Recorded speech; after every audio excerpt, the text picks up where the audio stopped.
Hello students, स्वागत है आप सभी का हमारे इस YouTube channel skyway learning hub पे। तो स्टूडेंट्स, आज हम कंटिन्यू करने वाले हैं अपना लेक्चर नंबर 7। और जो लास्ट लेक्चर लिया था उसमें हमने आपको मेथड पढ़ाया था इंटीग्रेशन यूजिंग पार्शियल फ्रैक्शंस। तो पार्शियल फ्रैक्शन का यूज़ करके हम कैसे इंटीग्रेशन को सॉल्व करते हैं, जिसमें हमने आपको 4 टाइप बताई थी, 4 फॉर्म बताई थी पार्शियल फ्रैक्शंस की। कोई भी rational function P upon Q के फॉर्म में दिया होता था और पी अपॉन क्यू के फॉर्म में देने के बाद उसको हम ब्रेक करते थे पार्शियल फ्रैक्शंस में। पार्शियल फ्रैक्शंस में ए बी सी की वैल्यूज़ निकालते थे जो कि कांस्टेंट रहते थे, और कांस्टेंट की वैल्यू लगा करके हमको फाइनली आंसर मिल जाता था। ठीक है, और फिर उसके बाद हमने 4 क्वेश्चंस भी कराए थे। ठीक है, तो आज हम जो आपके रिमेनिंग 4 क्वेश्चंस बचे थे उनको सॉल्व करेंगे with the help of shortcut method. ठीक है, तो शॉर्टकट मेथड का यूज करके हम पार्शियल फ्रैक्शंस के क्वेश्चन सॉल्व करेंगे इंटीग्रेशन के अंदर।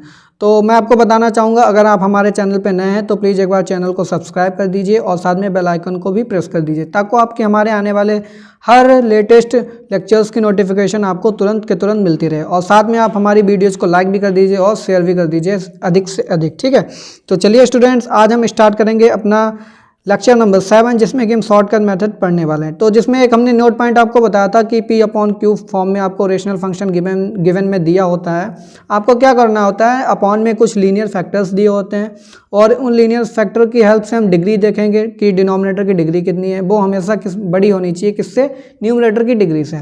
तो अपॉन में आप कोशिश कीजिएगा डिनोमिनेटर में हमेशा लीनियर फैक्टर बनाने की कोशिश कीजिएगा। लीनियर फैक्टर जितने होंगे उतने ही पार्ट्स में ब्रेक हो जाएगा। यहाँ पे 2 लीनियर फैक्टर हैं तो 2 पार्ट्स में ब्रेक हो गया।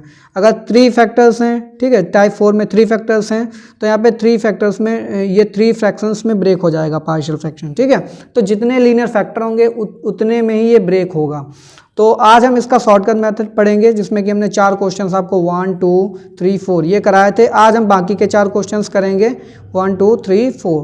तो सबसे पहले क्वेश्चन नंबर 4 हम यहाँ पे करेंगे और इसको शॉर्टकट मेथड के द्वारा आपको समझाएंगे कैसे ओरली क्वेश्चन को हम सॉल्व करते हैं। तो सबसे पहले क्वेश्चन में जो हम लिखा है उसको लिख लेंगे। यहाँ पे क्या करेंगे, x अपॉन, तो x अपॉन कितने फैक्टर्स हैं यहाँ पे, x minus 1, x minus 1, x minus 2, ठीक है, और x माइनस 3। और ये जो मेथड है ये आपके लिए केवल है, आप जैसे ऑब्जेक्टिव टाइप में अगर कहीं भी क्वेश्चंस आते हैं तो कैसे सॉल्व करना, बाकी बोर्ड में ये मेथड नहीं चलेगा। बोर्ड में जो मैंने मेथड बताया था उसी मेथड से आपको ABC की वैल्यू निकालनी पड़ेगी। ये मेथड लगा देंगे तो शायद बोर्ड में आपके मार्क्स कट जाएं। ठीक है, तो बोर्ड में ये मत यूज़ कीजिएगा, बस आपको मैं कॉम्पिटिटिव के लिए बता दे रहा हूँ। तो देखिए स्टूडेंट्स, यहाँ पे हम क्या करेंगे, इनको 3 पार्ट्स में ब्रेक कर लेंगे। 3 लीनियर फैक्टर्स हैं तो 3 पार्ट्स में हमने इस पार्शियल फ्रैक्शन में ब्रेक कर लिया। ठीक है, एक के डिनोमिनेटर में x माइनस 1 आएगा, दूसरे के डिनोमिनेटर में x माइनस 2 और तीसरे के डिनोमिनेटर में x माइनस 3। अब हमें क्या करना होता है, हमें कुछ नहीं करना होता, हम क्या करेंगे, जो तीनों अलग अलग लीनियर फैक्टर्स हमने यहाँ पे डिवाइड किए हैं, ठीक है, सेपरेट किए हैं, हम क्या करेंगे, एक एक बार इस सब की value is equal to 0 put करेंगे। मीन्स पहले हम पुट करेंगे x minus 1 is equal to 0, ठीक है, फिर सॉल्व करेंगे, यहाँ पे ऊपर न्यूमरेटर की वैल्यू आ जाएगी, फिर हम x माइनस 2 को 0 के बराबर रखेंगे, फिर x माइनस 3 को 0 के बराबर रखेंगे। ठीक है, यहाँ से हमको न्यूमरेटर की वैल्यूज मिलती चली जाएंगी। फाइनली हमको फिर कुछ नहीं करना होता, इंटीग्रेशन को यहाँ पे अलग कीजिए और यहाँ पे क्वेश्चन को सॉल्व कर लीजिए, आपको फाइनली आंसर लॉग में मिल जाता है। ठीक है, तो देखिए कैसे हम वैल्यू जिनकी निकालेंगे। सबसे पहले जैसे कि हमने x माइनस 1 को 0 के बराबर पुट किया, तो यहाँ पे x इक्वल टू 1, तो x इक्वल टू 1 रखेंगे तो हमारा ये जो फैक्टर है इसी को तो 0 के बराबर रख रहे हैं, तो ये वाला हमारा पूरा क्या हो जाएगा, एलिमिनेट हो जाएगा। सबसे पहले नंबर 1 पे ये हमारा एलिमिनेट होगा। ठीक है, तो नंबर 1 पे ये वाला फैक्टर हम इक्वल टू 0 पुट कर रहे हैं, तो नंबर 1 ये फैक्टर हमारा एलिमिनेट हो गया। तो कितनी वैल्यू आई, x की वैल्यू कितनी आई, 1। तो जो वैल्यू 1 आई है वो हम कहाँ पुट करेंगे, यहाँ पे पुट करेंगे, x इक्वल टू 1 और डिनोमिनेटर अपॉन 1 अपॉन इन सब में वैल्यूज रखेंगे, x इक्वल टू 1 यहाँ रखेंगे, x इक्वल टू 1 यहाँ रखेंगे। तो जब यहाँ रखेंगे 1 तो 1 माइनस 2 माइनस 1 हो जाएगा, और यहाँ पे 1 माइनस 3 ये माइनस 2 हो जाएगा। तो माइनस 1 और माइनस 2 की मल्टीप्लाई कितनी आ जाएगी, प्लस का 2। तो डिनोमिनेटर में प्लस का 2 आ रहा है और यहाँ पे न्यूमरेटर में कितना था, 1 था, तो 1 अपॉन 2 आ जाएगा। तो यहाँ पे फाइनली कितना आ जाएगा, 1 अपॉन 2। तो इसका न्यूमरेटर क्या हो गया, 1 अपॉन 2 हो गया। उसके बाद हम क्या करेंगे, नंबर 2 पे ये वाला फैक्टर, देखिए ये वाला फैक्टर हम यहाँ पे चूज कर रहे हैं, x minus 2 is equal to 0 put करेंगे। तो x minus 2 is equal to 0 put करेंगे, ये तो एलिमिनेट ही हो जाएगा। ठीक है, ये वाला फैक्टर एलिमिनेट हो गया यहाँ पे। नंबर 2 पे हमने इस फैक्टर को लिया है, तो x इक्वल टू 2 जो वैल्यू आएगी वो हम फिर कहाँ पे पुट करेंगे, x इक्वल टू 2 यहाँ रखेंगे और इस वाले फैक्टर में 2 रखेंगे, इस वाले फैक्टर में 2 रखेंगे, इसमें नहीं रखेंगे क्योंकि इसी से हम वैल्यू निकाल रहे हैं x की। तो इससे हमने x की वैल्यू निकाली 2, तो 2 यहाँ पुट किया तो 2 अपॉन डिनोमिनेटर में फिर यहाँ पे हम चेक करेंगे 2 - 1 ये 1 हो गया, 2 - 1 वो 2 - 3 ये हो गया -1, तो यहाँ पे -1 मिल रहा है, यहाँ पे +1 मिल रहा है, तो +1 और -1 कितना हो गया, माइनस हो गया। और न्यूमरेटर में कितना आया था, 2 आया था, ठीक है। तो 2 अपॉन -1 कितना हो जाएगा, माइनस का 2 हो जाएगा। तो यहाँ पे इसके न्यूमरेटर की वैल्यू कितनी आ जाएगी, 2 आ जाएगी, ठीक है। कितना आ जाएगा, -2 आएगा इसका आंसर, ठीक है, -2। उसके बाद हम क्या करेंगे, थर्ड वाला लेंगे, थर्ड वाला, ठीक है। तीसरे नंबर पे हम इसकी वैल्यू 0 के बराबर पुट करेंगे तो इसको एलिमिनेट कर देंगे, ठीक है। इसको एलिमिनेट करेंगे क्योंकि अब इसके ऊपर के न्यूमरेटर की वैल्यू हमें चाहिए।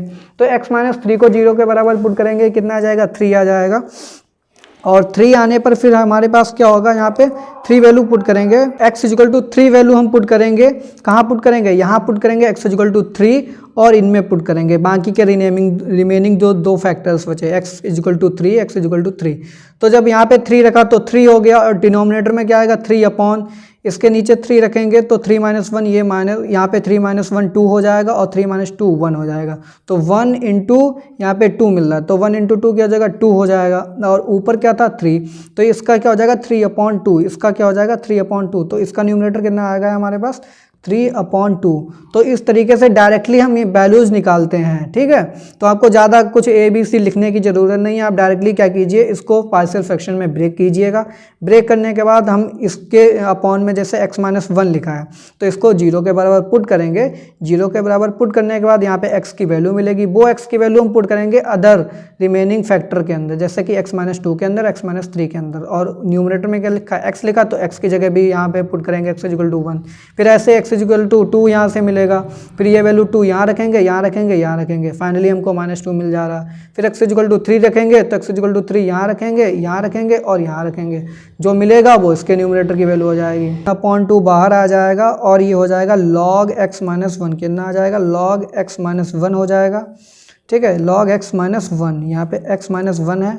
उसके बाद ये माइनस का 2 बाहर आ जाएगा और फिर ये हो जाएगा log x - 2 हो जाएगा, log x - 2 हो जाएगा। उसके बाद ये प्लस का 3/2 हो जाएगा, प्लस का 3/2 हो जाएगा और ये हो जाएगा log कितना आ जाएगा, x - 3, और साथ में कांस्टेंट ऑफ इंटीग्रेशन हो जाएगा log c, ठीक है, log c। ये log c आप चाहे लिखना चाहें तो c भी लिख सकते हैं, c भी लिख दीजिए या log c लिख दीजिए। log c लिखेंगे तो सारे के सारे log के टर्म में तो एक में सेपरेट होके कंबाइंड होके फाइनल एक आंसर मिल जाएगा, वरना लास्ट में आपका log c केवल c लिखा रहेगा कांस्टेंट ऑफ इंटीग्रेशन, ठीक है। तो ये शॉर्टकट मेथड था किसी भी क्वेश्चन को सॉल्व करने के लिए। पार्शियल फ्रैक्शन के क्वेश्चन है, अगर इंटीग्रेशन से करने हैं तो आप सिंपली इस तरीके से सॉल्व कर सकते हैं। चलिए उसके बाद दूसरा क्वेश्चन लिखेंगे। दूसरा क्वेश्चन देखिए यहाँ पे क्या है, तो दूसरे क्वेश्चन की ओर बढ़ेंगे। दूसरा क्वेश्चन है sin theta cos theta upon 4 sin theta -1 2 sin theta +1। तो यहाँ पे हम क्या करेंगे, सबसे पहले sin थीटा को पुट करेंगे, लेट करेंगे, यहाँ पे हम let sin theta is equal to t, let sin theta is equal to t put कर लेंगे, ठीक है। तो इसको डिफ्रेंशिएट करेंगे, यहाँ से हमें मिलेगा cos थीटा, क्या मिलेगा, ये cos theta into D theta is equal to dt के बराबर आ गया, किसके बराबर आ गया, dt के बराबर। तो ये वैल्यू हमको मिलके आ गई, cos थीटा और d थीटा की वैल्यू dt के बराबर। तो यहाँ पे देखिएगा, यहाँ पे लिखा है cos थीटा d थीटा, ये देखिए cos थीटा और d थीटा, इसकी वैल्यू हमें पता है। और sin थीटा को हमने क्या पुट किया, t पुट किया है, तो यहाँ पे हम रख देंगे इसकी वैल्यू। तो हमारे पास क्या मिलेगा, यहाँ पे t, ठीक है, t dt मिल गया, ऊपर t dt मिल गया, और अपॉन में जो भी वैल्यूज़ हैं उनको पुट कर देंगे। sin थीटा की जगह हम क्या पुट करेंगे, t। तो अपॉन में क्या आएगा, डिनोमिनेटर में ये आएगा 4t, ये आ गया 4t -1, ठीक है। और ये आ जाएगा हमारे पास 2t + 1।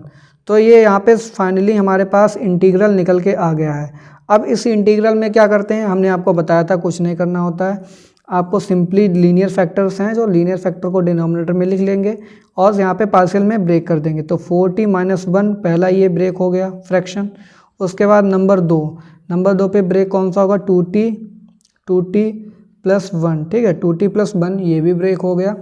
उसके बाद हम क्या करेंगे, यहाँ पे ब्रैकेट लगा देंगे और ये पूरा का पूरा एक कंबाइंड इंटीग्रल बन के आ गया, ये dt चल रहा है यहाँ पे। अब हमें कुछ नहीं करना होता, यहाँ पे न्यूमरेटर की वैल्यू निकालनी होती है यहाँ पे और यहाँ पे। तो हम क्या करेंगे, एक बार इस फैक्टर को रखेंगे इज इक्वल टू 0 के बराबर। तो जब हम इसको इज इक्वल टू 0 के बराबर रखेंगे तो यहाँ से हमारी t की वैल्यू निकल के आएगी, t is equal to, T की वैल्यू कितनी आएगी 1/4।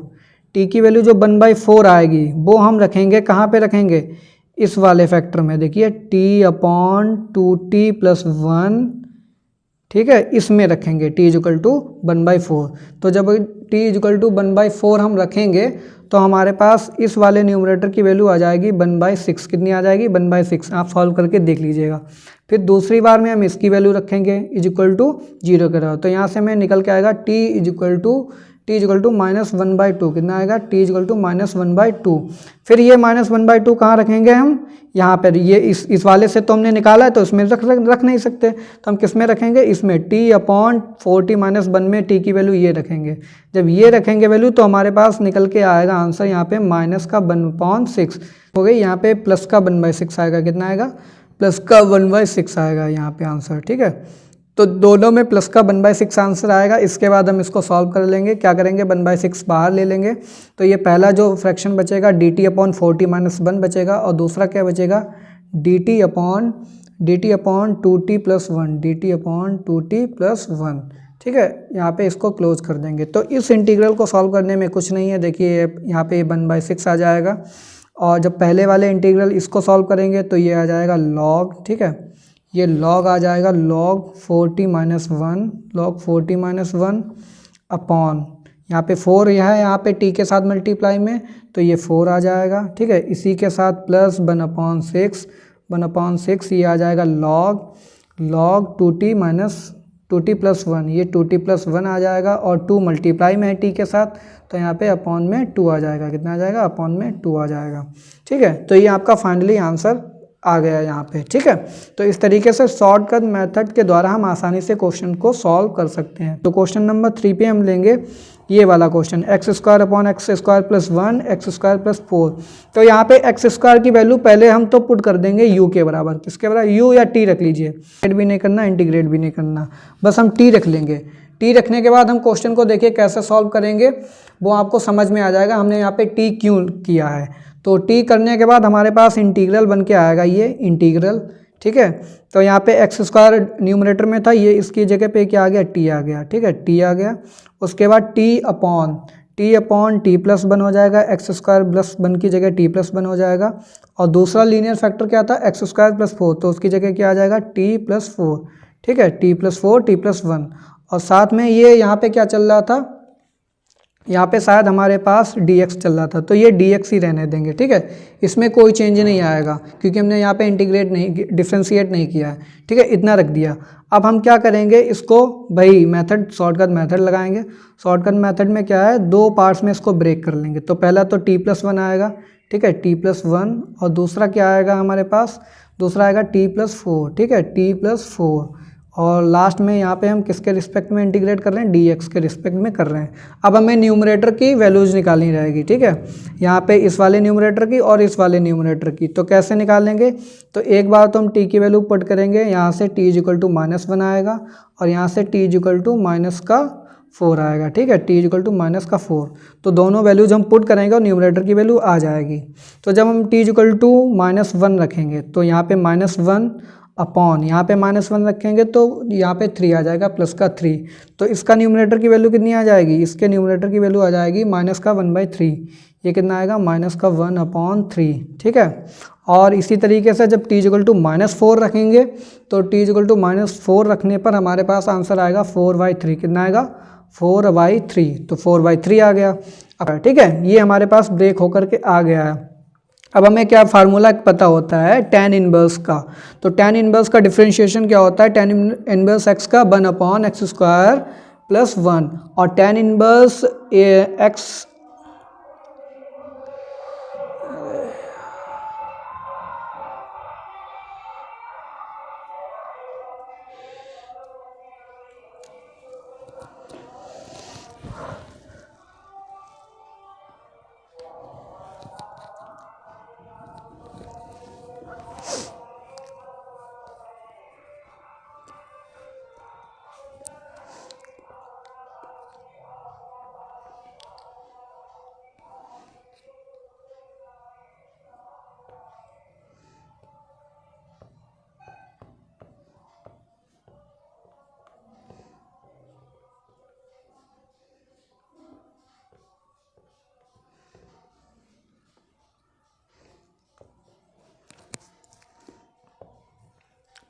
तो देखिए स्टूडेंट्स, एक फार्मूला होता है, आप याद रख लीजिएगा इस इंटीग्रल का, dx अपॉन ए स्क्वायर प्लस एक्स स्क्वायर। तो इसका फार्मूला होता है 1 अपॉन ए tan इनवर्स x अपॉन ए। ठीक है, तो ए की जगह 1 है, 2 है, ये आप क्वेश्चन में चेक कर लीजिएगा, उसी हिसाब से आप यहाँ पे इसको डिराइव कर दीजिएगा। तो यहाँ पे देखिए ए की वैल्यू कितनी है 1 है, और यहाँ पे ए की वैल्यू कितनी है 2 है। ठीक है, तो इसको हम फर्दर सॉल्व कर लेंगे tan इनवर्स का फार्मूला लगा करके।